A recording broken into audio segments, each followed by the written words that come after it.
I'm early. Hey, everybody. Welcome to What's Happening in Central Oregon, the bi-weekly podcast live stream where we talk about news and events happening here around the high desert, specifically related to development, real estate, business news, economic news. Yeah. Hi, I'm John Crom. This is my wife, Shannon. Hello. And we've got some really great stories coming in for you today. It's funny. We've had a lot of, a few months ago, we had a lot of development news, a lot of new developments coming up, stuff like that. And now it seems like the last few videos we've done, there's been a lot of talk about energy. Yeah. And what that looks like. Hot topic. It's an electrified topic for sure. Ooh. So, all right, we're going to go ahead. Let's see what stories we're going to talk about today. We're going to get right into it. That is a good question because I did not do my homework. So. And I've got a hat today because we were so unprepared that my hat, my hair is messy and the whole thing, right? Oh, goodness. Can't have that. But we got the new swag. Yeah. Our swag's pretty sick. Mm-hmm, that's right. So let's see. We're going to talk about, there's a neighborhood down in southeast Bend called Sundance. They're getting some power lines coming through them, and there's some issues there. They're talking about that. They don't want the power lines going through their properties. There's another development on the west side that had where the city of Bend had to make a deal. They approved the development, and then the neighborhoods basically got their pitchforks out and torches and pitchforks and threw a fit. So there's a settlement issue there. Street safety. We're going to talk about street safety. The city of Bend is they're changing the way that the roads are constructed and developed around here, and we've talked a little bit about that with the Greenwood corridor, so we'll touch on that. The Bend Airport Tower is being built finally. It's a little bit behind schedule, but that's kind of exciting. We'll touch on that. There's a new economic report out right now as well that the city of Bend commissioned just to talk about where we are as a city. Maybe 20 years ago, we were purely tourism. Exactly. Mm-hmm. And so now what does, kind of the jobs report look like here locally? That's super interesting. I like that. Yeah. That's a good one. Yeah, definitely. And then we'll touch a little bit about Bachelor and what's happening over there. So it's for sale, and maybe we have a new suitor. We'll see. Yeah. So let's go ahead and jump into our first story here. Not waste any time. Grab it. Perfect. Shock and awe in Bend. Furious neighbors square off against Pacific Corp's high voltage gambit. Cute little title there we got. Recent coverage highlights a growing discontent among Bend residents who fear that Pacific Corp's proposed above-ground power line could disrupt scenic views, potentially decrease property values, and add visual clutter to the neighborhood. Critics argue that burying the line would be less intrusive, however more expensive, while the power company maintains that its above-ground plans is more cost-efficient, faster to implement, which we know. We've talked about power. They're trying to get more power to the region in general, right? So anyway, yeah, this just kind of brings up a lot of, just a lot of different emotions here, right? So Sundance is a neighborhood. We've actually, sold a few homes down there. It's down on the southwest corner. It's very, very rural. Every property down there is on 2.5 acres, something like that, acreage. And it's a great neighborhood. It backs up to BLM land. It's kind of that thing that everybody wants, right? Like They want to have land. Anyway, they're all up in arms because... Yeah, it's going to be in their backyard, mm-hmm. which I think is, their right to voice their opinions on this because mm-hmm. nobody likes regular power lines in their backyard. Right. Now, these are going to be massive power lines. Like, what did it say? 160 to 180 feet tall? No, I don't think it's quite. Well, I don't think it's quite that tall. Yeah. We do have a blueprint schematic here. 160 to 180. Ooh, that's tall. Yeah. That's a big regional power line coming all the way through, right? And so, yeah, they're definitely drawing a lot of concerns, and they're bringing this up because, there's a lot of it's pretty wild out there. There's a lot of BLM land. There's coyotes, there's hawks, there's lots of different birds out there, and these power lines, kind of bring a problem to that area. It's unsightly. They think it's going to reduce their property values. Yeah. But what's the problem, right? Is that we've been talking about this for weeks now. Is that there's a lot of different things as far as concerns for we need more power to the area. If so, local and state governments are trying to jam electrification down the residents, throats here as far as getting rid of natural gas, going all electric. But the problem is, as you've seen down in like California, like they've got rolling brownouts, they've got peak times where you can't use it. Yeah. There's all sorts of problems because we don't actually generate enough power to fully go green, electric, whatever. Yeah. So Pacific Corp's sitting here going, we want to put in new lines. You want us to create more power for you, yet you won't let us. People are complaining about it. I mean, I think that they should be burying most of the power lines anyways, because I think it is kind of, we have the old power lines all through town, especially in certain areas. It's very a mess. I think it would be beneficial to start burying all the power lines, and I don't know what goes behind that, and I don't know what all the logistics of all that, but I mean, the cost is the cost, obviously, but that always just gets passed on. Right. And that's the other thing that we need. It would be great if our electric bill was higher. Yeah. But I mean, Sundance also has its own issues as far as like being so far out. I mean, it also has, fire risk. They're saying that this is also could cause more of a fire risk. You're right. Yeah. Because because you got the power lines right there. Yeah. Here's a map actually of the power lines and that they're proposing to do the route corridor. They've got different substations here. I don't know if, I'm going to guess that we're talking like Sundance line either comes through here or out through here, probably out through here. There's like Sundance is down here in the corner, or maybe it's like more like down here in the corner. Yeah, I would say right there. Yeah. But in either case, there's going to be some power lines coming through here, and the residents are not happy about that. Why don't you go ahead and let us know what your thoughts are? I mean, we need the power, yes, but we also don't want to have to, put this right in people's backyards, especially in such a nice area like we've got out there in Sundance. It really is a cool neighborhood. So they're up in arms. We'll see how that shakes out. All right. Let me go to the next story. Can we just take a second to acknowledge the snoring dog in the room who is snoring the whole time? That's all I can hear her snoring. I can hear her snoring. I guess I'm kind of deaf, so I can't really hear that, but that's really funny. Snoring the whole time. You're all talking about it, and I'm like smirked to myself. I'm just like, oh, Roxy. Settlement showdown. Here's another development kind of thing. Westside neighbors force Ben to rethink his development dreams. So here's the story. A couple years ago, there's a development over on the west side, actually near Tethrow, across the street from Tethrow. Marshmallow. Marshmallow. Yeah. Marshmallow. Well, we call it Marshmallow. It's not called Marshmallow. Right, but that's the road that some of the homes over there. That's there's what we're a street in there called Marshmallow, and therefore it's been Marshmallow ever since. This is a funny word. Yeah. So there's a development over there that's been proposed, and the residents, the neighbors, everybody over there opposed it. Didn't like it. Oh. Because right now it's between Cascade Lakes Highway and the river, and if you keep walking and you hit Good Dog Park, like you can walk right through that. It's a very natural kind of wild place, and no surprise, the neighbors want to keep it that way. And a developer came in and proposed developing it to a 3-phase, I think it's 44 lots, 44 homes there. And the city, so the neighbors opposed this, and the city strongly opposed it, massively opposed it. 2 other groups opposed it as well in the past, previously. And the city project, they basically approved it. The city approved it? Yeah, they're like, sure, go ahead. Oh. So then it got sticky, and then there was a lawsuit, and now we're talking about an agreement. Let's see, I'll pull this up here real quick.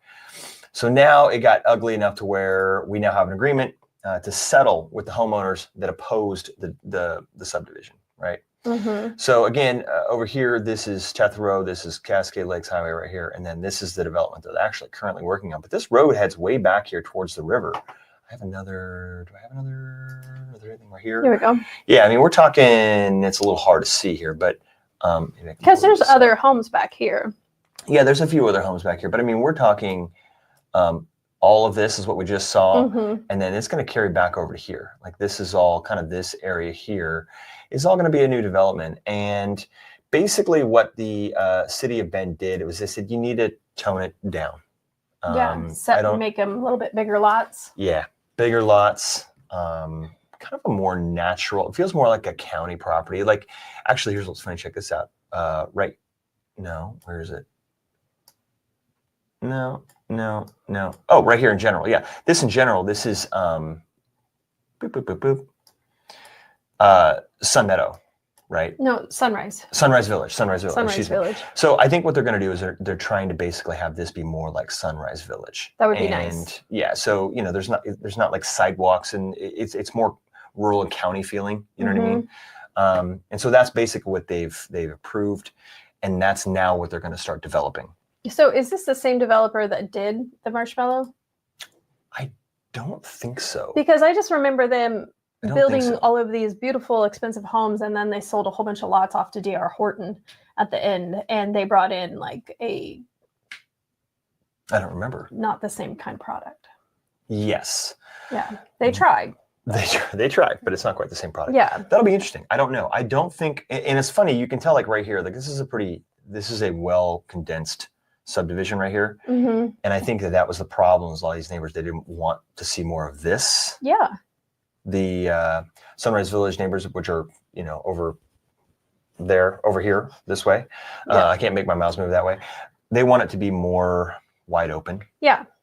And so because, you see the tree ordinance going on right here. 1, 2, 3, 4 trees they saved. Exactly. They saved a few. Yeah. But this is wild, because this is actually the people, the neighborhood. Like, we've dealt with stuff like this before, where neighbors bring up concerns and stuff. Maybe it's for an STR or something, and it's like there's nothing really they can do. But they had a large enough outpouring that they actually caused this lawsuit, and they challenged the city, and the city actually backed down. Which that should give hope to the people that are in Sundance. Yeah, exactly. Fighting Pacific Power or Pacific Core. Yeah, exactly. Things can happen with a loud enough voice. So that's going on. Let's see what else. Ooh, here's a good one. Okay, this is another one we've talked about a few times. Bend is at a crossroads. Rapid street rule overhaul pits progress against gridlock. So Bend's evolving street design rules are poised to reshape everything from speed limits to sidewalk widths, bike lanes and stuff like that, aiming to accommodate a surge in population growth and keep pedestrians safer. The article talks a lot about safety. They want to slow down traffic. They want to increase the number of pedestrians and people biking around the community. That's just something that the city of Bend has been working on doing for a long time. And so they want to reduce, but they also need to, this is funny, which city planners say could reduce traffic congestion by up to 20% overall over the next decade. Critics, however, worry about the potential impact on local businesses, parking availability, and the pace of construction needed to meet these updated standards, fueling a debate about whether rapid changes will truly enhance Bend's livability or create new headaches for restaurants. I mean, for residents, not restaurants, but also restaurants. So what are your thoughts on this? I guess story time. I think about when we went to Coeur d'Alene, Idaho, 20 years ago for our wedding. And I just remember all of the streets being super spread out. There were big sidewalks, all of this stuff. But the city planned ahead for the growth of Coeur d'Alene. But we're kind of doing it backwards because Bend boomed. And now they're trying to make these huge strides to make it better and the flow of traffic better. I mean, I think. But here's what's different.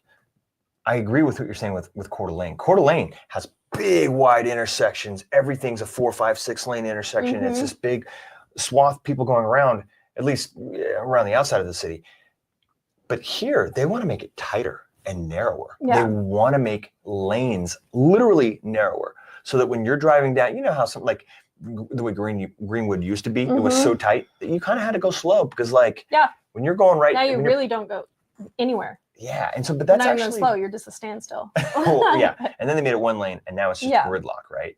So they cited that as well. they're trying to slow people down, and the roundabouts that we have here do that too. Yeah. Trying to slow people down, increase pedestrian accessing crossings and stuff like that. The article's interesting because that's the plan that they're trying to get to. However, there's also the Greenwood corridor people are throwing a fit about, because it's a mess. It is a mess. It is a mess. There is so much congestion going on right there. And then the city's turning around and they're saying, oh, well, it's because there was, there's construction over on Olney and over on Revere. And they're pointing to excuses, but by and large, the public do not like the way the Greenwood corridor is going now. And the survey results are pretty overwhelming. They got to think about the timing of all that. Don't they have control of whether or not Revere should be torn up right now, and Greenwood and it's just, I mean, and we're also complaining about a 12-minute commute turned into a 20-minute commute. So I mean, there's some perspective there too. Right. Well, the city doesn't really care about that part. They think that people overwhelmingly are okay with that if our commute is a little bit longer, if everything is safer. Like that's kind of one of their pitches in this argument. What kind of safety? Like, you have to point out to the people, and maybe I just haven't seen it. How can you prove that it's safer? Well, no, but like, we haven't had that many accidents. I don't understand why we're worried about safety when that's not like a huge topic right now. I think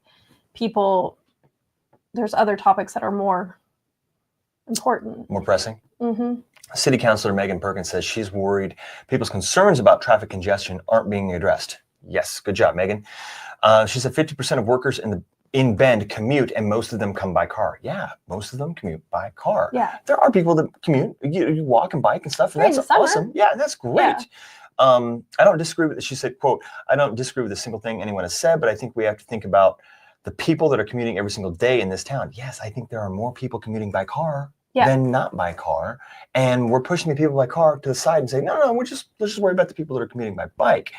So again, quote, I wonder if we're trying to do too much on every road, and should there be certain roads in our community that are meant to get a car from point A to point B kind of more efficiently, right?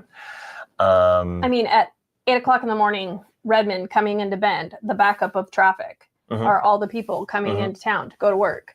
And it is, or even coming in from Sisters, it's like people drive their car. Right, exactly. Like, so it's an interesting one. Yeah. Cars, congestion. This is a very interesting debate. I mean, I'm not really sure. It's been an ongoing topic. Yeah. Do you want to see narrower roads? Narrower roads, which will force you to basically drive slower. I mean, I do love the small town feel also, right? Like when you're driving, just even downtown, like in the downtown, you have to drive really slow, right? Yeah. Because there's all the cars, that are parked there, and then the lanes are kind of narrow, and then there's pedestrians walking around and everything, and you have to drive slow. And I do like the small town feel, right? But also sometimes you do have to get around, and we can't have the entire city like that. So I think this will be interesting. Like for downtown them. Sisters. Yeah. Or you got to go slow. You got to go slow. I think it'll be interesting to see how this evolves over time, right? All right, what's the next story? Let us know, by the way, as we're queuing up the next one. What do you think? Should we be going? I mean, I don't think anybody, really wants to go that much faster. I don't know. Sorry, it's a silly one. All right. Ooh, this one's kind of fun. Sky high shock. Wow, Bend's new air traffic tower is set to dominate the skyline. Bend's latest construction project at the modern air traffic control tower will soon claim the title of tallest building in the city. Tallest building in the city. Standing over local structures by potentially dozens of feet. So, I'm pulling up my fun fact here. You're pulling up your fun fact? You got a fun fact for us about the Bend Airport? You said it was like one of the busiest airports. Okay, so yes, context, we'll go back, set it up.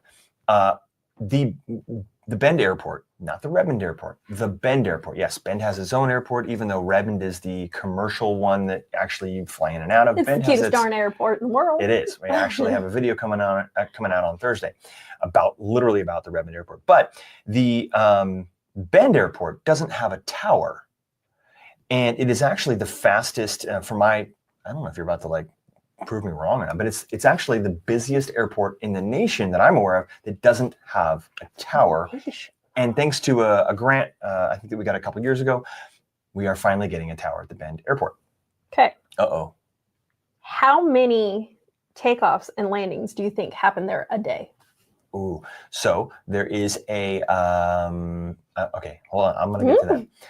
There are flight training schools there. Both takeoff and landings, that's all. I know, but I mean, a lot people take off and land a lot when they're training to be a pilot. So 200? That's pretty low. 500? That's too high. Okay. Okay. So Bend Municipal Airport is the third busiest airport in Oregon. Third busiest in Oregon total? Third busiest airport in Oregon. Okay. Which that's pretty, I mean, I would probably say Portland and Eugene are ahead of that. Or maybe it's Redmond, I don't know. How does Redmond rank in that? Anyways, there's 140,000 takeoff and landings annually. Whoa. Yeah, it's 380 per day. Wow. That's a lot of comings and goings. Yes. Interesting. Okay. I thought that was a lot because I was like, you're like, it's the busiest. And I'm like, well, what does that mean? What? It means that there's a lot of takeoffs and landings. Well, I know, but like, what's the number? For comparison, Redmond only has 30 flights a day. 30. It's 30 flights a day, which when you're thinking about, oh, I'm going to, LA today or whatever it is, like you're like, that's a flight. That's one of 30 that happened that day. But if you think about it, there aren't a lot of other people coming and going. I mean, private airplanes come in and leave. Yeah. But each one of those flights has hundreds of people on it. Yes. But what I'm saying is that's really only 30 total takeoff and landings. Yeah. So maybe 60, something like that. Maybe Redmond's not even. Maybe Redmond's not even on the list because if we're talking 300, I'm sure PDX has hundreds and hundreds and hundreds as well because there's a lot of flights taking off out of there. Interesting. But yeah, so we've got a new tower coming. It's actually a little bit behind schedule. It was supposed to be completed by last October. It was been delayed a little bit, but now here they are. They've actually got some photos. Pretty neat, honestly. So it's going to be how tall? 115 feet high. So this is smaller than smaller than one of those power lines. Smaller than one of those power lines, yeah. Isn't that crazy? Yeah. Those things are huge. Yeah. Huge, huge, huge. But also at 115 feet, it's taller than any other building in Bend, which is weird. There's now some tall buildings right there in Franklin, the plot, all that. It's kind of weird. I thought those would be taller. Anyway, the tower will also feature a rotating beacon, antennas, lightning rods, a service road, parking area, utility connection, a perimeter fence, and weather sensors on a mast. The tower was initially expected to be completed in October, but delays have pushed the completion back to January of 2026. Wow, it's maybe it was expected to be complete this October. Yeah, maybe. But delays have pushed it back to January of next year. So interesting. That's pretty sweet that we're finally getting a tower. I think that'll make it. I mean, I've a friend of ours is a pilot, and I've been on flights with him in and out of the Bend Airport, and it can be dicey, especially everything's visual. Like it's visual, and there's radar, but there's visual. So you're kind of like looking around, like I hope nobody else is. Landing when I'm landing, because that would be a problem. So you're kind of like, looking out the window, right? It's a little weird. And then there's, helicopters coming and going. There's the flight school. Little green helicopter. Yep, there's a helicopter school. There's a lot of flights there. And so having a tower is really going to be a big deal for that airport. So interesting. You asked me a question about the Bend Airport. What was it earlier? Do I think it'll ever? Oh, go commercial. Yeah. Do I think the Bend Airport will ever go commercial? I don't think so. I don't know. I mean, probably not because we've got Redmond, but maybe. Who knows? I don't know enough about that. All right, next story. Let's see here. Okay, this one's interesting. And I don't know enough about it. I didn't do enough deep dive on this to report on it as well as I wanted to report on it. But Bend is on the brink. The city bets big on key industries to fuel surging economy. City planners have spotlighted a handful of industries such as tech, outdoor recreation, and healthcare as the driving forces behind Bend's expanding economic landscape. they basically did an economic impact study, right? And looked at the sectors of where we're seeing the most job growth. And then basically those are the sectors that they want to continue to put emphasis behind. So it's actually interesting. Oh, let's see, pull it up here real quick. Not that one, this one. This is the actual target economic sectors. So they did it's been 20 years since they've done this study, a study similar to this. And so now they have the study, and basically they've identified 4 leading sectors that are growing, that are doing great. One of them is recreation and tourism. Which has always been our bread and butter. Yeah. Yep. Health systems, healthcare, which is another one that's kind of been our bread and butter. But I mean, really, if you think about it, I would assume that any community our size, without any other major metro area around us, like we are the big city, so we have to have a high amount of healthcare. And then building sector, the actual building sector, we're talking growth here. And then technology and innovation. Aerospace manufacturing, which is funny. Yeah. Because Cessna, right? Yeah. So aerospace engineering, we've got, aerospace companies here. Computer system design. And then the bioscience research, right? Well, yeah, because we have, it changed. What is it called? Like Saran. Something like that, yeah. It used to be called Band Research. Yeah. Lonza. Yeah. Yeah, there's a number of science research companies here. There's actually 2. There's 3. There's Thermo Fisher. I mean, it's a hugely emerging market here, and so these are the things that. Why?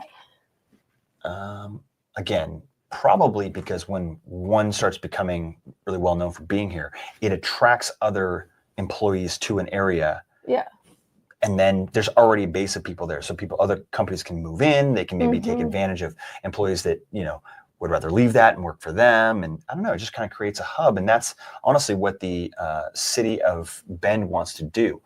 We're leading in some of these sectors. We're, as far as this is like overall sector specialization and growth, we're very stable in certain things. We're very established in some of them, such as tourism, specialized retailers. We're very established, Bend is. We're leading in also some of the food and beverage manufacturers and retailers. We're also leading in healthcare and tourism related sectors. And then we're emerging here. We're emerging in our, this is kind of weird. I thought it was going to say the bioscience research, but it doesn't. But I know that we are emerging in that. So anyway, very interesting. So I think what this means is what they're going to do is they're going to put more emphasis on continuing to give tax incentives and advantages to companies that continue along these 4 sectors. So if you've got a new bioscience company, Ben's going to be like, hey, we want you to come here. We want you to come to Bend. We'll give you incentives. Now, the greatest fact in that whole article is how many remote workers? Yes. Which was 28%? Yeah, it was close to 30% people who work remote in Bend, which is... not surprising. Which is much higher than the average, the national average of about 18%. I think, honestly, I've said this in other videos that we've done, I think it's probably a lot higher than 28%. It seems like everybody that we work with that's moving here from out of the area that wants to buy a house here with us is relocating with a remote job. Yes. Doesn't it? I mean, it is just remote jobs or like doctors. Yeah. Which is kind of what we talked about. It's either healthcare or... Well, I mean, for as long as I've lived here, it's been like tourism. And like, people are like, I can't move there unless I have a job. And now it seems like there's so many more opportunities for diversified as jobs and stuff that are people can come here and work here. And whether it's remote or, in the nursing industry, but you didn't have to just go and wait tables, and which is great for Bend. Which waiting tables is also something you can actually make No a pretty kidding. good living at here. No kidding. I mean, we've got friends that do nothing but wait tables. Yes. They make a dang good living. Yes. You can't do that in other parts of the country. This is definitely an interesting niche that we have here in Bend. Yeah. With that. So, all right, let's go ahead. Let's talk about our last article. And no surprise, you're hearing it all over the news and all over the media right now. The deal goes downhill. Mount Bachelor sale skids to a halt. Powder holds tight. Now, man, who comes up with these headlines? I do. Actually, I have ChatGPT do it for me. So, despite rumors of possible change in ownership, the sale of Mount Bachelor has officially been called off, keeping the ski area firmly under POWDR Corp's umbrella. The resort, boasting over 4,300 skiable acres and attracting hundreds of thousands of visitors each year, remains a major economic driver for Central Oregon tourism and the job market. Yeah, it does. While some saw a new owner as a chance for sweeping updates, POWDR's continued stewardship offers stability for employees, local businesses, and powder-hungry skiers who rely on Mount Bachelor's legendary slopes. Well, I mean, the slopes are going to be there whether POWDR owns it or somebody else owns it. But I think the point is that it's pretty exciting that, I think everybody's excited that it's going to be staying. Or it's going to be staying kind of the way it is. A lot of people, like it said, are going to be able to keep their jobs and stuff like that. I think ultimately there are a lot of updates and things that need to happen at Bachelor, and that's kind of what I've heard from people that are a little more familiar with it. And I just think the timing wasn't exactly right. Some of the other big companies that could have bought it weren't exactly in the right position to buy it. As far as capital, maybe the economy, maybe who knows what kind of made it something that wasn't really a super viable thing. However, POWDR decided they're going to keep on to it. They're going to hold it. They're going to probably make some pretty good investments into it. There's some lifts they need to change out and stuff like that. So turns out nobody's buying Mount Bachelor. Not the locals. Yeah. Not the big two that were kind of in line for it. None of them. Oh, here we go. This is funny. We had a big investor with $75 million, and we met every requirement they threw at us, and still we were told the bidding process was closed. That is the founders of the local group. That's interesting. Mount Bachelor Community Inc. was unable to make the bid due to time constraints. They Looks had like they had $75 million? Yeah, that's funny because the people that wanted to buy it had 75 million. The local group had 75 million. We're reading this article a little bit closer now because we didn't see this before. But what's funny is that their GoFundMe had like $43,000. That was it. I was like, oh, well, how serious was that? But looks like they had 75 million, which is a pretty substantial down payment on a on a mountain. Reports were that they wanted roughly 200 million for the ownership change. So, all right, guys. Hey, thanks so much for staying with us. We want to hear your opinions and your thoughts. A, where are you listening from? B, what kind of things do you want to hear about? Is there a development around town that you see going on? You see some dirt moving and you're like, man, what is going on there? That's what we want to be able to bring you as much as possible. So let us know your curiosities, and we will feature those stories or those developments on this live stream podcast we got going here. So let us know so we can keep you in the know. Yeah, way to put that together. There you go. All right, thanks. That was my 2 cents. That's your 2 cents. Hey guys, thanks so much. And as always, if you are looking to buy or sell here in the area, our team and I and us would love to be your local real estate resource of choice. That's all I got, right? Yep. Cool. Thanks. We're going to sign off. Thanks so much for watching. We'll see you.